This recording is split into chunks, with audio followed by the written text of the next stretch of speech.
This is a review of the Pathwork Steps topic for June, which was Pathwork Lecture 104, Intellect and Will as Tools or Hindrances for Self-Realization.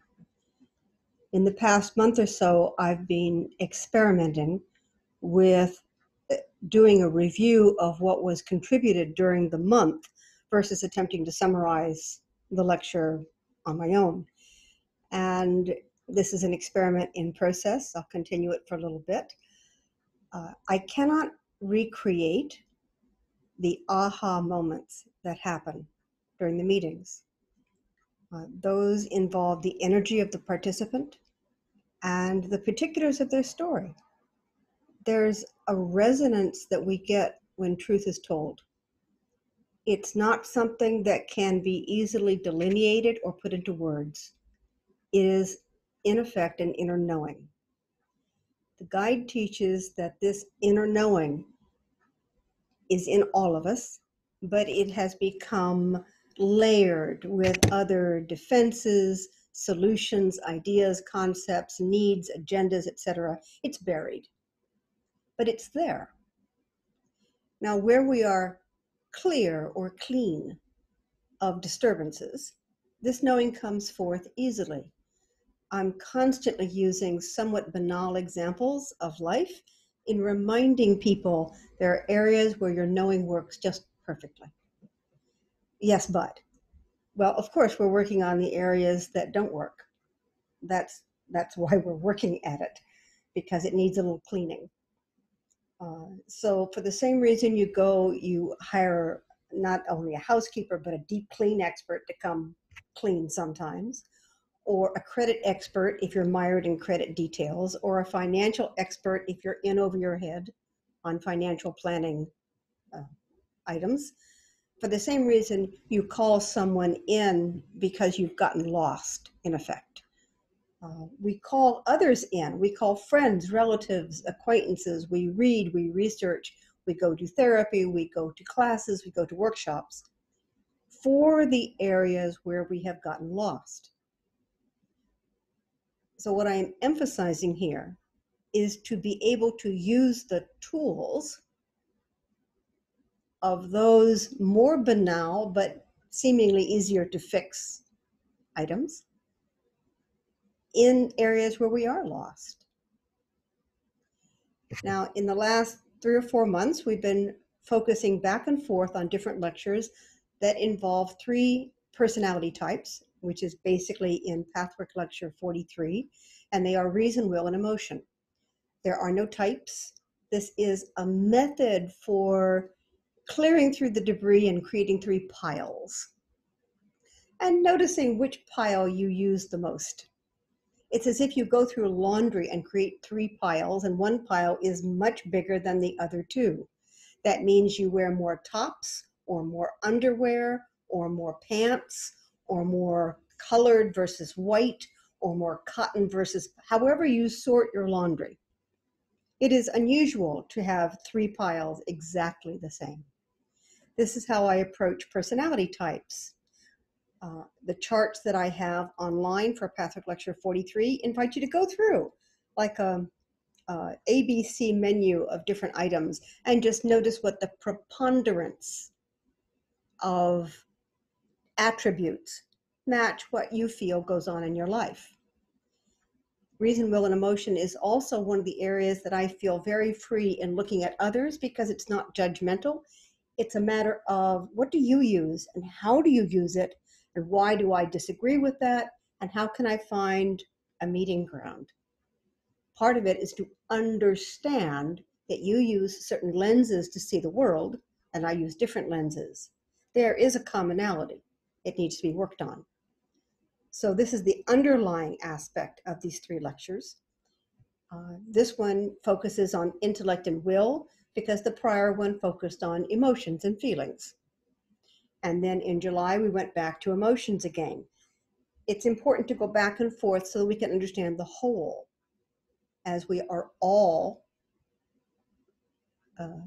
full of, I wanted to use the word full of, we all have all 3 aspects, and we, like a recipe, we emphasize them differently. So when I go through these reviews, I tend to follow the 4 subtopics that I have picked. Sometimes I change them around the following time I teach them.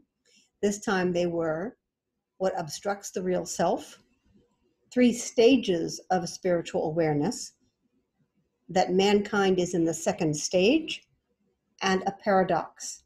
And that is the state of becoming, which is the 2nd stage, involves striving. And this is the theme of the lecture.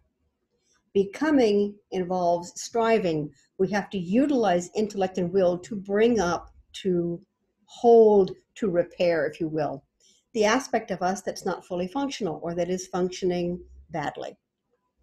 So we look at emotions and feelings, and then we look back at intellect and will. The 2 are very hard to separate sometimes.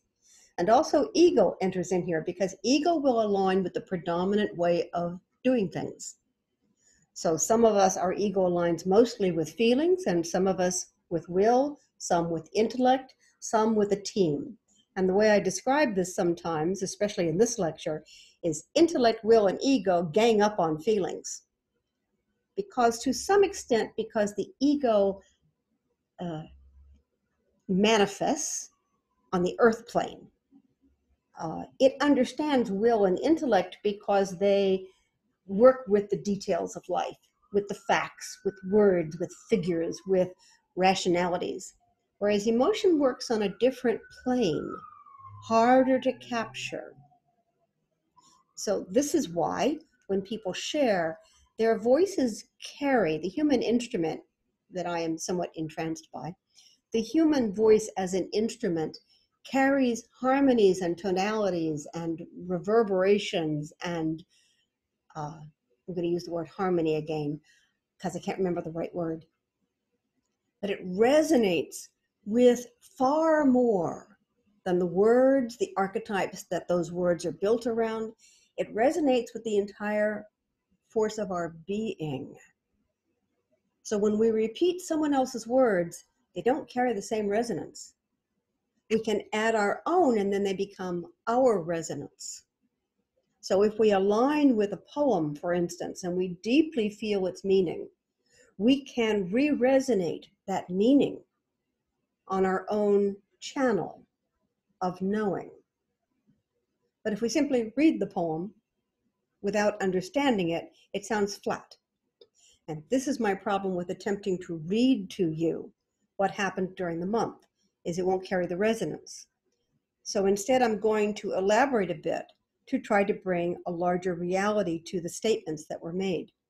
It is my honor to facilitate these meetings because the ahas and the resonances and the learning that goes on just by bringing things forward, taking them apart, sharing them and going, and then it's not over then. This is not a 5-minute process.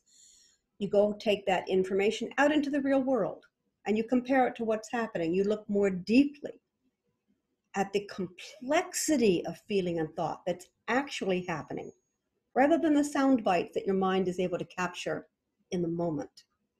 Then you bring them back, you compare, you look, take them back again. So let me get started.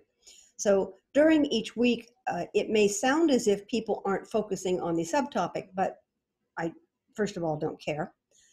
Secondly, they are, but it's somewhat unconscious. And I tend to bring more consciousness to that resonance so people can get where they are actually resonating, even though it sounds different. It's how I teach the lectures from a holographic perspective, which is how I was taught to read and understand the lectures. So in the first week, what obstructs the real self? Participants said that fear seems to be my biggest issue. They said, I'm observing how I use my mind and my will in the wrong way, in service of fear. I grasp out of fear, trying to overcome obstacles and dissect layers. I seem to be more receptive to feeling my feelings. Then another person said, I don't want to forgive my younger sister for being born. She sensed that and teased me. I became a bully and she became a victim. Now she has become responsible and I resent her for it. It made me feel strong to dominate someone weak. Now, at this point, what I like to do is intervene and elaborate so that people, sounds arrogant sometimes, it's a judgment call on my part, because when we say something like that, it made me feel strong to dominate someone weak. We may not realize the resonance that this lecture can bring. So I do this in part to send people back to the lecture and say, oh, there might be some more for me. And in part to highlight the depth of the work they're doing. So what I contributed is that when we find a place that demonstrates our power and we grab it, it's because we don't believe in our power. You wouldn't grab it unless you thought you needed proof. Interestingly, and we kept going back to reason and will and emotion during these meetings, in the structure of Pathwork Lecture 248, which is the evil of the three personality types. Evil is a strong word, but the aspect of the personality type that can lead to evil, we'll soften it a bit. The need for proof is what the reason type reaches for. It reaches for something solid because the reason type does not rely on emotion. So when we have something that proves we're powerful and we hold on to it, it is because we need to prove our own power because we have doubts about it. Another aspect of this is Pathwork Lecture 77, which is self-confidence. It is the best lecture on forcing currents, which is this urge to do, this impetus to move, to do something, is based on a lack of confidence. Now, I spoke earlier about an inner knowing. Pathwork Lecture 77 speaks of this inner knowing that something is wrong. But since we can't figure out what that's about, we basically try to hide it. We try to convert it into something else, pretend it's something else, overwhelm it, disprove it. Doing this work is about going back to that initial feeling that something is wrong and being willing to explore there, which may take a while. So we can't say, show me how to do it so I can do it, because that disguises, get this over with. Whereas this work is a process. It's a never-ending process. It's a lifelong process. So we're learning tools.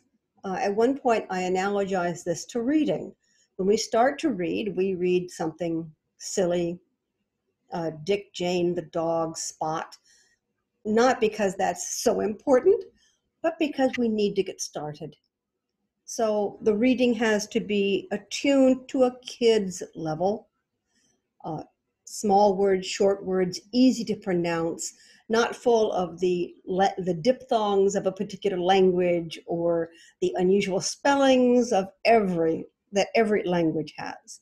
So we learn to read, and then gradually we increase that capacity until we can get through very difficult reading material. The Pathwork lectures are very difficult reading material. Just as you went through that, you need to go through a process of building the tools you need for self-analysis and self-understanding. But we won't give ourselves 20 years to do that. We want that done immediately because we have achieved a certain level and we want to go on at that level. And yet these tools take time to get used to. They take time to, I'm going to use the word perfect, meaning they take time to become expert at using the tools. So when we feel a need to dominate someone weak, it's because we don't feel strong and we need to prove we're strong. And so the will finds rationales for why we are strong and then commands the high ground, commands that place. Will also encourages separation. I am stronger than you. We are stronger than them. We are better than. And so when she, in this particular case, when the younger sister accepted that role of being the proof of your power, everything was fine. And then one day the subjects rebel and we're not happy because we don't realize what was attached to that. And so part of us wants, in this case, the younger sister to become responsible, But there's another part of us that feels a loss, and we don't know how to name it. It's an uneasy, uncomfortable feeling that we may try to cover up with something else. And this is how what is true for us gets buried. So this process is a little bit like archaeology. So I often tell people there's a period of time where you use a shovel, there's a period of time where you use a spade, then you go to a trowel, then you go to little spoons and forks. And at some point, and I read this someplace and it just resonates with me, at some point you are using a 000 size camel hair brush to move something away because you don't want to destroy what you're looking for. You want to find it in its natural state and you do not wish to affect it. That's what self-analysis feels like sometimes, and it can be very frustrating. Another example, because I'm full of science stuff, another example is that archaeologists used to rush into sites when they would open them up, and they would actually destroy an awful lot of scientific, cultural evidence that would have given them tremendous amounts of information, but they were so eager, which is a human thing, so eager to find this. They'd spent so long trying to find it. And then along came man, I can't remember his name, I apologize for that, who discovered Tutankhamun's tomb. And the reading I've done tells me he took a year to investigate that tomb. You can only imagine, when they first opened it with a small hole, they saw glints of gold. You can imagine how exciting this was. But discipline, self-discipline, the knowledge of how many things had been ruined over the year led them to engage in a process that held their enthusiasm in check and allowed them to get as much as possible from the process of opening up and discovering. I think this is directly analogous to self-analysis. And so I tend to bring these kinds of examples. This is the proper use of intellect and will to contain, hold, and support our enthusiasm, our passions, our desires. But when will and intellect try to smother them, they leak out in other ways. So that was part of where I would go off on a statement about the incident with the younger sister. Another person said, I also started getting caught up, falling into a victim state of mind. When I was a child, I saw the insanity of the world, being angry, and I numbed myself out. I am again seeing how ingrained feelings and prejudices are. So much that people can't see it, don't allow themselves to see it. It's a very powerful understanding and resonance on their part. My contribution was, we see the emperor is wearing no clothes, and we say so, and we can be punished or ostracized for that. It takes a tremendous amount of courage to bring truth where it has been covered up. And courage is an aspect of the will. It's the gift the will has to bring. Order, understanding is the gift reason needs to bring, is invited to bring. And love, real love, is the gift the emotion type is invited to bring. So there are gifts from all sides. And once again, we get caught in different aspects depending on who we are and what our path is. Another contributed, this lecture was an eye-opener, realizing my dependence on intellect and will, and realizing where this can create obstacles, which is the theme of the lecture. Another said, I am disappointed in myself. I'm again allowing and participating in negative conversations, not vocalizing what I believe or want. So this is an demonstration, an aspect, a description of the collusion that we all are invited to participate in. We invite and are invited by. This is where, well, we all think this way, and if you want to belong with us, you need to think this way too, act this way, do these actions. It is difficult to individuate and not feel left out, alone, abandoned. This is something every child deals with. Children react to it in different ways. Pathwork is not for children. It's for an adult that has navigated the world and has some leftovers to work with. Children are navigating so much, and they have so many tools, and there's so many aspects of them that aren't fully developed. It's like interfering with something before you see what potential is actually there. As adults, it is important to have conquered some things before we go back and look at the less developed, underdeveloped, or repressed aspects of us. Not an accident that we don't do this kind of work until we're middle-aged or so. It doesn't disparage anyone who's studying this work earlier. It's as if you need to make a certain number of mistakes before you can see a pattern to those mistakes. So you can address what is underneath the pattern and address it. With too few mistakes, you're not quite sure what the pattern is. And so you're looking at individuated incidents, which are much harder to analyze than a series of incidents that all revolve around the same misperception, misconception. Another said, I feel attached to my story as a survival tactic.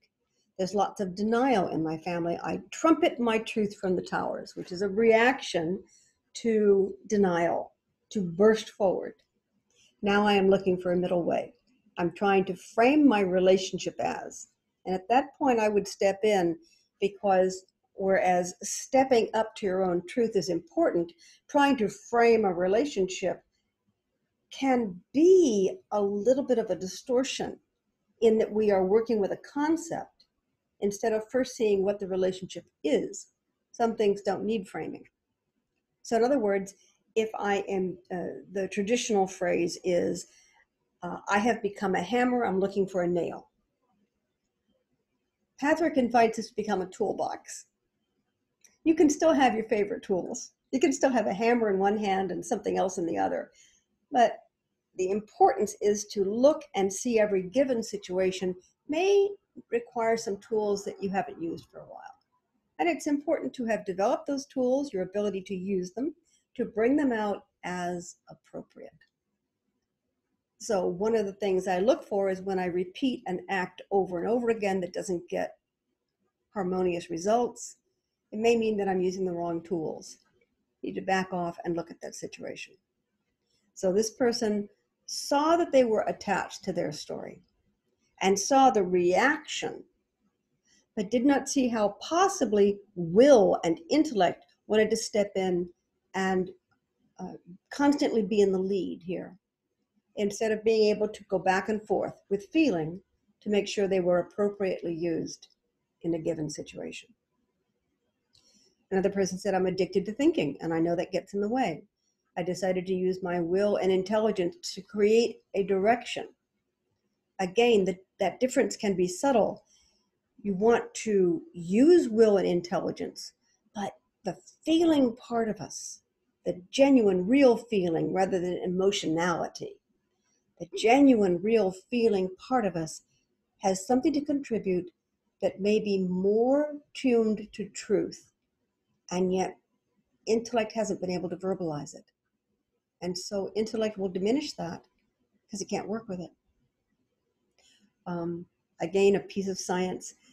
We've all heard, if we read the news, that when there are injuries involved, it's very common to take the spleen out. It used to bother me. Why would you take the spleen out? What does a spleen do that it can be so easily taken out with apparently very few consequences? And so I read up on it. And the spleen is an organ that filters blood. That's all it does, filters blood. Very porous. The problem with repairing an injured spleen is it's like a sponge, but without the cellulose that holds a sponge together. It's friable, meaning as you try to sew it, it falls apart. And so that's why it's so common to hear when your lung is injured, they don't always remove your lung. When your liver is injured, they certainly don't remove that. It's not that the spleen is unnecessary, but other organs can take over some of the function, so that it's common when an injury occurs there, to let it go. And yet it was needed, and other organs need to adapt. It is not expendable. Feelings are not expendable. The will is not expendable. Intellect is not expendable. So that's a summary of contributions that indicated where people were becoming aware of how they might obstruct an inner knowing. The second week focused on what the lecture defined as 3 stages of spiritual awareness. And those 3 stages were, number 1, being without awareness, which is plants and minerals. It's not human. Humans have awareness. Every human has awareness. Now, other beings have awareness. We'll get to that. But to be without awareness, the first stage is minerals and plants. The second stage is part of the human journey which many sentient animals may share. So becoming. And then that is differentiated without awareness and with awareness. That may sound like an arbitrary separation or division. The guide very, very often breaks things down. You can make charts out of this work as long as you treat those charts very gently and see that they are only meant to highlight the differences between stages, not to declare find people in stage 1, find people in stage 2, or 2A and 2B. So the lecture describes that there is a human journey that is about becoming more spiritual without an awareness of it, and then to gain awareness of what you're doing. The third stage, being with awareness. Remember, the first stage was being without awareness. The third stage is being with awareness, is only available to humans in glimpses, epiphanies, ahas. Otherwise, that's the spiritual plane. What people tend to do is get me there. And that is, in effect, a demand to shortcut the process of becoming. So I see one of the reasons the guide delineates such stages is to say you're in stage 2. I know it's uncomfortable. I know it's hard. I know you have to work hard at it, but you're in stage 2. You may be in 2B instead of 2A, but you're in stage 2. In spirit, you are stage 3. You are being with awareness. But that's not what we are in human form on the planet, but we will get glimpses. The encouragement here is to let the glimpses allow an increased becoming, accelerated becoming with accelerated awareness. And that's where we will be in the human journey, which can be very satisfying and very joyful, as long as we're not comparing it to, oh, I want to be over there in the being. So the contributions were, one person said, I encouraged fights. It was part of my defense to become skillful at them. I don't have a new narrative yet. I realize I've made specific agreements with myself. Images say, images is a whole series of lectures, but images say it has to be this way, and it's either bad or good, which is duality. I feel I'm creating more possibilities, but it feels like fog. What I noted here was how interesting it is that the 2 words, one is new and the other is unknown. New is good and exciting, and unknown is, oh my God, oh, we fear the unknown and we anticipate the new. It's just an example of where if you try to use a different word, you may discover a different attitude. And you may not find as many blocks because you're not generating fear by labeling something the unknown. Label it new. New means I don't know what's going on. I'm going to have to spend some time learning. So that's what this person was doing. They said, I don't have a new narrative yet. Will and intellect love a narrative because then they know where they are, they know where they're going. That's not new, and that's not seeing the unknown, exposing the unknown, exploring the unknown. So knowing the narrative can actually prevent you from exploring. the unknown aspects of you. Another said, someone dismissed what I'd created. I re-experienced a childhood trauma with my mother. My false belief, and they knew it was a false belief, someone always throws my work away, so what's the point? And suddenly I saw myself in the grip of my own past. And this was the realization for her, and realized how others might also be in their past. I was able to make sense of what seemed irrational. It was a stunning revelation that they shared, of seeing it happen in them, seeing it happen in us, and then saying, I wonder if it happens to, oh, it does happen to other people. That's why it makes no sense. I don't know their story. I don't know the image they're caught in. I didn't have that trauma. I didn't react in a certain way and keep reacting in a certain way. So I'm basing my actions on what I see, and they're basing their actions on what they see. And we're both living with blinders, the blinders of fear based on our own individual, unique trauma. For some of us, our trauma is huge, easily told, easily explained and understood by others. My experience in doing my personal work, which was a large section of my training, is that I didn't understand my trauma, didn't fit a narrative, didn't even sound like trauma. And so I was reluctant to explore it or even talk about it because others had such juicy stories, such obvious stories that caused such obvious pain. Mine was more subtle, couldn't put my finger on it. Not that it was anyone's fault. It was my narrative and my way of handling it. So that I behaved a certain way and others behaved another way because how we saw our own stories. Another person said, in my 12-step program, I'm on step 9, making amends. Avoidance is one of my strategies. I feel I have to endure. And then in discussion, we realize suffer because of God's demands. So it's a false belief that they're working on. It's very powerful. Another said, I'm having a hard time working through some emotions. I feel I'm avoiding something and I'm slightly dishonest. And trying to get something. And when I get it, it's not satisfying. It's what society says would make me happy. And this is a common experience where we superimpose someone else's or society's views about what would make us happy, and it doesn't work. Our job is to find what makes us happy. What makes us happy may allow us to help make others happy. Like attracts like. Introverts attract introverts, extroverts attract extroverts. People who collect stamps attract people who like to collect other things, including stamps. If we deny our own interest, we don't find our own, there's a word, begins with C, just lost it, cohort. It's an unusual word, cohort. We don't find the group that can really resonate with who we are. So part of this work is self-analysis, other than finding things that are wrong, is about finding out who we are.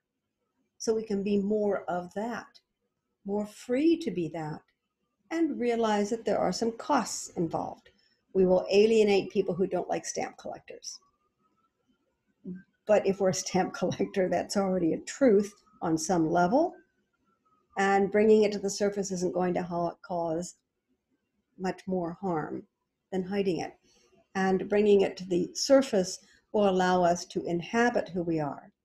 I love to use banal examples such as stamp collecting. Substitute any word of your choice, some eccentricity in you that you have hidden away. And for many of you have experienced it when you expose it, when you bring it forward, when you feed it, wonderful things can happen. There is no interest that per se is inherently negative if you're in truth about it. If you're not in truth, it can be distorted, can contain negativity. Another person said, I understand the will aspect of the idea that you can't be happy unless you get what you want. how will is frustrated by not getting. What I don't understand is that it is a demand of the intellect when I feel frustrated and I don't know what I want. Where intellect comes into this is it has cast what we want in a certain way, formed with words. So the intellect has presupposed what we want to fit what it already knows, so that it enlists the will to get what it can verbalize, which may or may not be what you actually want. Instead of enlisting will to explore further and look around and see the periphery and see the meaning, upper, lower, it's hard to put phrases to this, but we are far more than three-dimensional. We are 5, 6-dimensional. The guide speaks of the spirit plane being many, many more dimensions, so that if we're looking at something spiritually, it has more dimensions than this planet can allegorize, more dimensions than intellect alone can hold, which is why we can understand something best if we understand it wholeheartedly. Will, intellect, spirit, a physical body sensation. And this is what art, music, literature, but even scientific theories, that sounds a little intellectual, but it's not. If a scientific theory can get through to us and we begin to expand our knowing and our understanding, like the gears are set into motion, this can be a full body experience. So when will and intellect limit themselves to proving what they already think is true, that is when they become a hindrance. Week 3 was about how mankind is in the second stage. And the guide says becoming an awareness, gaining awareness, and then striving towards becoming. So it's a growth process where we are becoming, we gain awareness, and then we want to become more, have to gain awareness, become more, gain more awareness. Someone contributed, I have a refreshed appreciation for my income earning work because it gives me a home and nourishes me. And it doesn't have to be either or. I was the person who would say something's too hard, or in her case, my work is too hard. Instead of appreciating, we work for what we get. Take what you get, make it work for you. Many of us have jobs that do not completely satisfy us. There's a place where we want to work towards gaining work that does satisfy. There's another place where we can take what does work, gaining income, gaining peace about our ability to be stabilized in life, and use it for something else so that it becomes more positive than negative. Another person said, I'm dealing with loss again. One of my pets. My heart feels heavy. I feel I can't go on. What came up was I'm alone and I can't do it by myself. She used an interesting metaphor. She says, this image now feels like a tumor. When I go into the heart of my feelings about loss, there's another whole reality, a sense of truth. I feel that I'm coming together in some sort of balance. And to me, this was a beautiful expression of the awareness of becoming. Another said, I was starting to blame myself and judge myself. Now it feels like a coming together of a truer self. And my comment was, think of this like you creating a souffle. And you have to, don't push, don't shove, don't rush.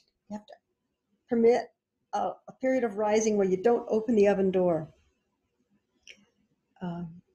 Another said, I've used will and intellect exclusively in my life. And I'm sensing that there's been an underlying sense of distrust that these are supposed to address. Another said, my dad used to scream at us, and I scream at my kids. But then I become angry at myself and apologize to them. I never got that from my dad. Now, when they shared this, they were discouraged. This is actually a tremendous positive. We were taught to behave in a certain way. We unconsciously repeat it, and then we become conscious. This may not be a positive way to be. And then we start to work on disentangling from habits or unconscious currents and behave differently. It's very common for me to suggest to people in these meetings that they are in process. It's maddening. People don't like it. We tease about that. We are in process. And there's a place of hastening the process that does not serve the process.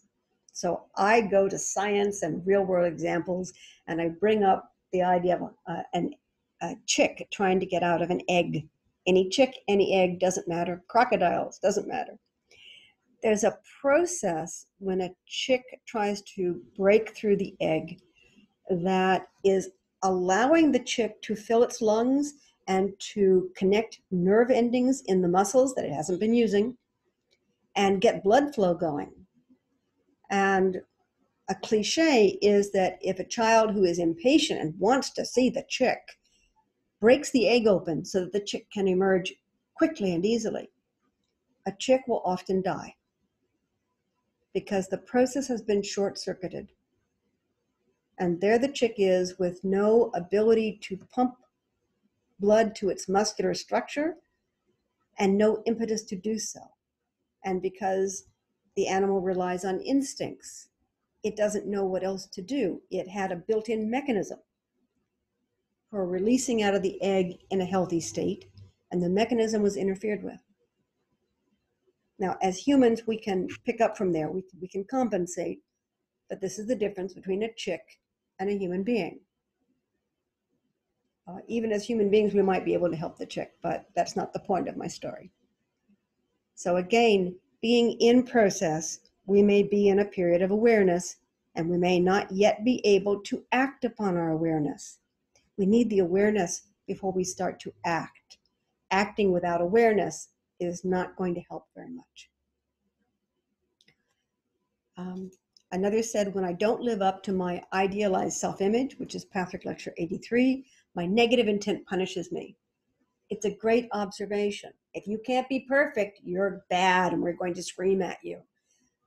It's almost parent-child, but it's not our parent. It's a negative intention to hurt us for not being perfect, which is not possible.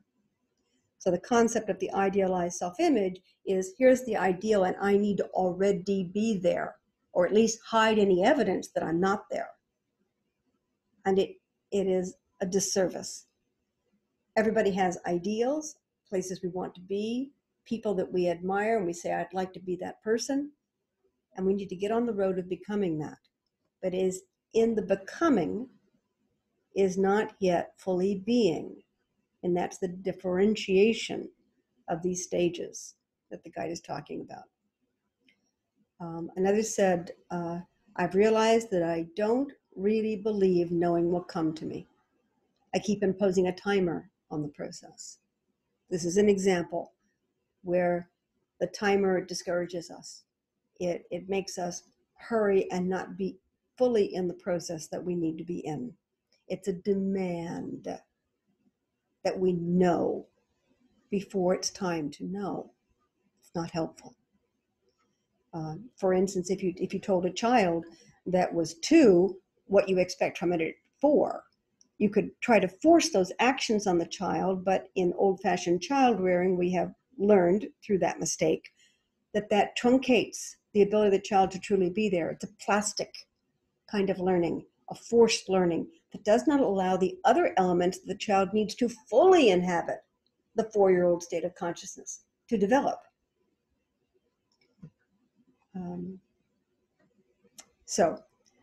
In week 4, the guide discussed a paradox. The state of becoming involves striving. In other words, you don't get to be without using will and intellect and accessing feeling and back and forth. There's a process. You don't get to get there without having undergone the process. Guide speaks of paradoxes as being indicators of spiritual truth, remembering that paradox is an apparent contradiction. Many of us look at paradox as if, oh, too complicated, put that down, put it away. I don't understand. Paradoxes generate a form of cognitive dissonance, a concept that I love from psychology. Cognitive dissonance requires that two things occupy the same space, and the mind becomes tense and confused, and so it chooses. Two things can occupy the same space. They're in different dimensions. They're different aspects. They're not really arguing with each other, but the intellect sees it as an argument, and therefore the intellect demands that we choose. This is a way of saying that the intellect is more comfortable with duality. Duality is discussed at length in Pathwork Lecture 143, Unity and Duality. I use the concept of dualistic thinking every time I work with people. When we falsely divide and create choices that didn't have to be made in the first place, and then hold on to the choice that seems most beneficial, we're not seeing the whole. We're shutting out aspects of reality that are important to see for the decision making in the process that we're in. So one person said, many of my ideas from my immature self are falling away because I'm letting them go. They are not me. I'm opening to my own divine love. I'm beginning to feel worthy. Another said, I recognize the little boy who is trapped in a vicious circle. The new voice was the most gentle parental voice I could even imagine. And this voice that they heard was the voice that described a little boy trapped in a vicious circle instead of I'm bad.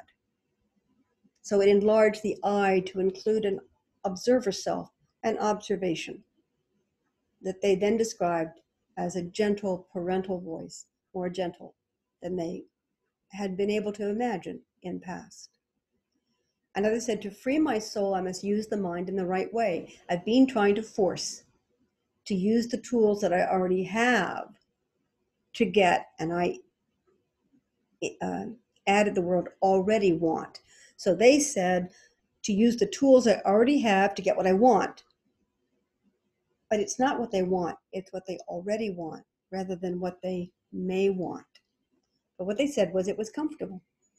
And that's what intellect and will are happy with. This is comfortable, I like this, let's stay here. Instead of realizing you do reach a comfortable resting place, you rest for a while, and then you go on.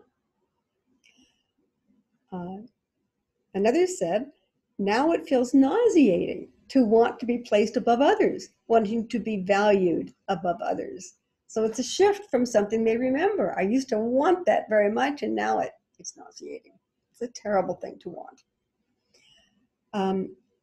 One of my prescriptions for creating change to get out of your game is to walk away from the methods that you've learned, and then to accept that there will be some discomfort during a transition period. In other words, we need to embrace the discomfort. Now, if it continues to be uncomfortable and doesn't generate something of value, back off that. That's a method. You back off any method that after a reasonable period of time, notice the word reason, a reasonable period of time doesn't seem to generate something positive for you. Another said, I don't feel that I have anything to work on. That may be true.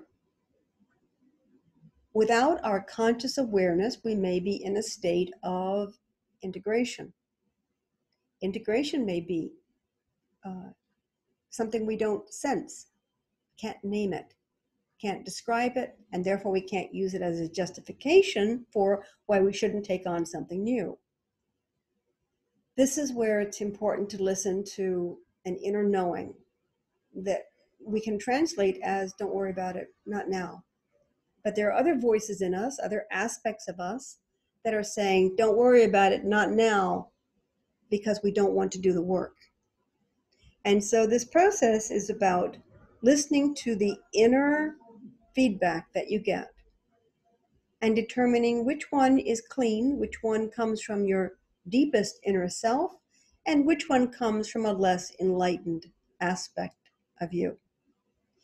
It's a cruel joke that for so many years, when we were becoming used to psychiatric terms, which didn't really exist that much before the 1900s and didn't exist in modern popular parlance until after World War II, that the phrase, if you listen to voices, you're crazy, came in. Can you imagine how much harm that caused for people who were trying to listen to different aspects of their beingness?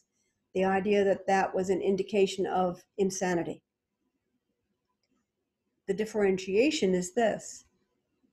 Mental illness is when we don't know that these voices are us. When I hear a voice and I think it's the plant talking to me, or the light talking to me, or the things behind me, it is a dissociation that is the mental illness, not different voices. We have all, if we are honest, heard different voices come from within our entire lives. So culturally, we can be prevented from exploring this because of this silly cliche that came along to superficially describe mental illness, which is, by the way, not catching. So it's interesting that we want to avoid something that can't be transmitted, that would already be in us in the first place if that was our destiny and our karma. Another person contributed, after a life of never finding anything I wanted to follow, never thinking about issues, trying to analyze my behavior, I moved to a new country. It feels poetic because, as they describe the situation, I have found my purpose once I got away from traditional thought patterns. My life involves serious transition from one location to another. I resonate with people who have also transitioned in and through different cultures, in and through different parochial situations, so that they know one group and then they know another group and then another, and they're more able to see the connections between them, and it's more easy to transcend getting caught up in them. And that's what this person was describing.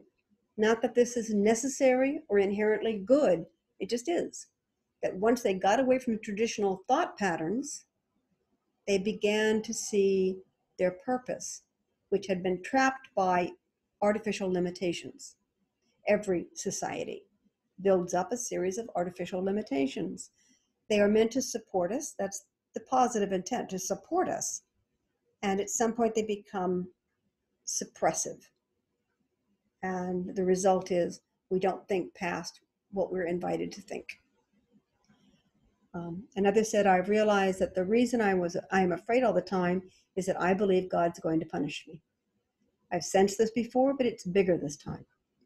Now I feel it's going to be my turn to suffer because I've been mean to others, and now someone is going to be mean to me. This is an example of misinterpreting spiritual law. There's a spiritual law that we study, paying the price. So in other words, if I want something good to happen to me, I need to pay a price. This is immediately misinterpreted as pay a high price, pay a dear price. Maybe, maybe not. Sometimes the price you pay is to open your eyes, to realize the responsibilities that come with this thing that you want, and to say yes to them. Saying yes to all the things that come with the good things you want is the price you pay. You accept the whole instead of trying to cherry pick of this thing I want. I only want these 3 good points. I don't want to hear about the work that has to be done, the realizations that have to be made, the responsibilities that come with the office. I just want the crown, the scepter, the job, the money, the perks that come with the job. So that when we look at spirit, we look at it from this limited and superficial tendency of the human mind to not be fair and reasonable, and to not to expect fair and reasonable. So on the planet, You don't sign blank contracts. You don't sign blank checks. Some people do. Some people do that in order to test the system, in order to say, here, I will trust you. Let's see what you do about it. I've had that happen in my life. It is stunning. I have a story about a family member who used to do that. It is important not to do that foolishly, to do it gently and generously in a way that if you have misjudged human nature, you will recover. But when we talk about spirituality, we do not have to be suspicious. Now, if you are suspicious, which is what this person suggested, this is what we need to overcome. In the Pathwork Lecture 52, the God Image, which I almost always combine with Pathwork Lecture 46, Authority. At some point, if you're going to work in a spiritual manner, you're going to have to clean up your doubts, your mistrust, your suspicions about spirit. No one is going to freely enter the world of spiritual exploration if you think you're going to be harmed by it, if you think there's negativity behind that. So that this is an example of, in the process of learning something, your journey may have to go sideways. You may need to look at your distrust and disrespect and suspicions about spirit and God, your God image, your projection of human authority onto the spirit world, before you can really go any further. Another person may not have that. They can go study something without having taken that step. It may mean they've taken that step in a previous lifetime. We don't see that. We don't know. But it is important to bring up what is true. If you're afraid all the time, if you believe God's going to punish you, that's the area to work in, without apology to anyone else. Another person shared, I just want my anger to die. Sounds good. Anger doesn't die. Feelings don't dissipate because the will and intellect demand it. What they will do is go underground. So I like to think of these forces, of these life flows, like water. You cap water, you cap a force, and it will find another area to vent itself in, or it will build up pressure in other areas that you're not prepared for. So capping something and saying, no, you cannot exit here, does not get rid of the force of the flow, but will send it places where you don't suspect, and you may not be able to manage it. So just wanting the anger to die is fear of anger. Pathwork teaches explore anger. Find out what's underneath it. Usually that's fear, and we're not going to go there, so we'd rather stay in the anger. If we go to fear, it's very uncomfortable. And there are elements to that fear that we need to explore. And that's what the process of becoming is about. Looking under every rock, finding all the blockages to the flows in our life until, as much as possible, we can get our entire life flowing freely. That's a lifetime process.